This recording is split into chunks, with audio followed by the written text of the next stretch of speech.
নাখাওঁতে দেউতাক কথা এটাহে ক'ব লাগিব পাই মানুহবোৰ যে বিয়া ঘৰত ইমান ধুনীয়া ধুনীয়া ড্ৰেছবোৰ পিন্ধি আছে আমাৰ মাহী শাৰীকেইখন নিদিয়া হ'লে আমি কি হ'লহেঁতেন অৱস্থা আজি শ্বপিং মললৈ আমাক দেউতাই নিবই লাগিব মই কমগৈ আজি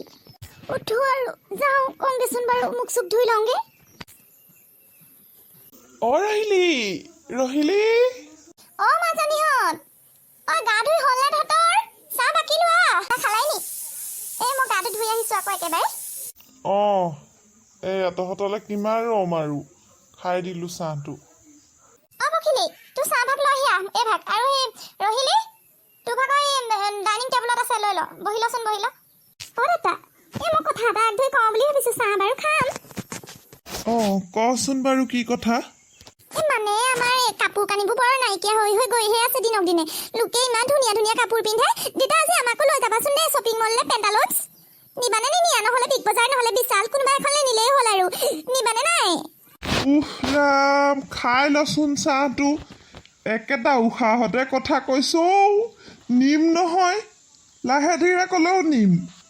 ওলাবি পখিলি তইও ওলাবি দুইজনী ওলাবি যি লাগে লৈ ল'বিগে মই লৈ যাম বাৰু দেই থেংক ইউ দেউতা থেংক ইউ সো মাচ ঠিক আছে দেউতা মই এতিয়া চাহটো খাই লওঁ তাৰপাছত ওলাওঁগৈ আৰু দেউতা তুমি যে কিনো ড্ৰেছবোৰ পিন্ধি আহা আৰু দেই মই সেইকাৰণে তোমাৰ লগত আহিবলৈ লাজ লাগে পাই হয় পাই ইমানবোৰ স্পৰ্টিং চাৰ্ট পেণ্ট গোটেই ভৰি আছে ভাল এযোৰ পিন্ধি আহিব নোৱাৰে দেউতা মোৰ বুঢ়াটোকনো কোনে চাব হা তহঁতক ভাল কাপোৰ কেইযোৰমান আনি দিওঁ বুলিহে ওলাই আহিছোঁ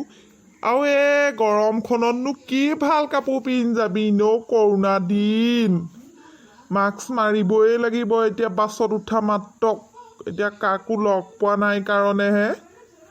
আৰু তহঁতি শ্বপিং মলত পটাপট বস্তুবোৰ ল'বি দেই 11টা বজা মাত্ৰক আকৌ উভতি ঘৰ পাবহি লাগিব নহয়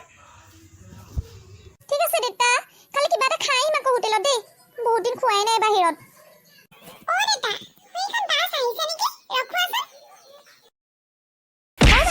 তই আৰু কোনটো ফ্ৰক ল'বি মই এই ৰঙা ফ্ৰকটো ল'ম বুলি ভাবিছোঁ মই আৰু লৈ নাথাকোঁ মোৰ সেয়াই হ'ব আৰু যদি দৰকাৰ হয় পিছত দেউতাৰ লগত আহি ল'লেই হ'ল মোৰ হ'লেই পাই এনেই কৈ নাথাকিবি বা হ'ল বৈ দেউতা শুনা আৰু বিকাজী চেনা পেকেটটা আৰু বিস্কুটৰ পেকেটটা আৰু মায়ে কৈছিলে হৰিক্স এটা লৈ যাবলৈ লৈ যা নেকি ল সোনকালে লৈ আনজা ঠিক আছে দাদা তোমালোক এইখিনিতে ৰৈ থাকা মই লৈ আনোগৈ ৰ'বা বস্তুকেইটা নহ'লে আকৌ মায়ে গালি পাৰিব নহয় ফুডবোৰ খাই বেয়া পাওঁ চাহ একাপহে খাবলৈ মন আছিলে বল আৰু উপায় নাই এতিয়া 11টাও বাজিবগে সোনকালে ঘৰ পাবগে লাগে ইয়াতে খাওঁ আৰু ব'লা দেউতা ইয়াতে খাই লওঁ সোনকালে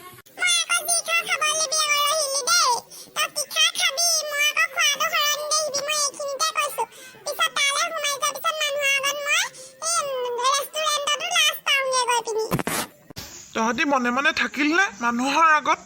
আহ খাই লহিয়া ব'লা দেউতা পখিলিবা এই পেটিছ দুটামান লৈ লচোন নিমখীয়া মিঠাইটো খাইহে ভাল পাওঁ মই হ'ব এসোপাই খাবিগেচোন বৈ দেউতা সেইখিনি ৰৈ আছে নহয় দেখিছ নাই বাহিৰত আৰু 11মান এতিয়া চাওমিন চিকেন ললিপপ সেইবোৰ খাই লৈ চাইচোন মই অকলে খাইছো নেকি বা তই দেখোন মম' গাল একদম পুৰা মাৰিছ ৰাক্ষসে খোৱা দি অকল মোকে ক এজনী য'তে ত'তে অকল কাজিয়া লাগি থাকিবলৈ আহে তই ল'লে ল বোলো পেটিছ কেইটামান ল মই নহ'লে ঘৰত আকৌ হুলস্থুল কৰিমগৈ আকৌ এতিয়াই কৈছো আকৌ ল'লো বোলো 11মান মিঠাই লৈছো আৰু নিমখীয়া চিংৰা টিংৰা সেইবোৰ লৈছো সেইসোপাকে খাবিগে বল দেউতাই এতিয়া গালিহে দিবগে আৰু বৈ দেই এজনী যে মানুহৰ আগত লাজ দি মাৰিব পাই কেনেকৈ মানুহৰ আগতে একদম টেকটেককৈ লাগি আহিছোঁ মিঠাই লোৱাৰ কথাহে কৈছোঁ তাইক কিবা হ'ব যাওঁ বৈ দেৰি হ'বগৈ এতিয়া গাড়ী পাবলৈকে টান হ'ব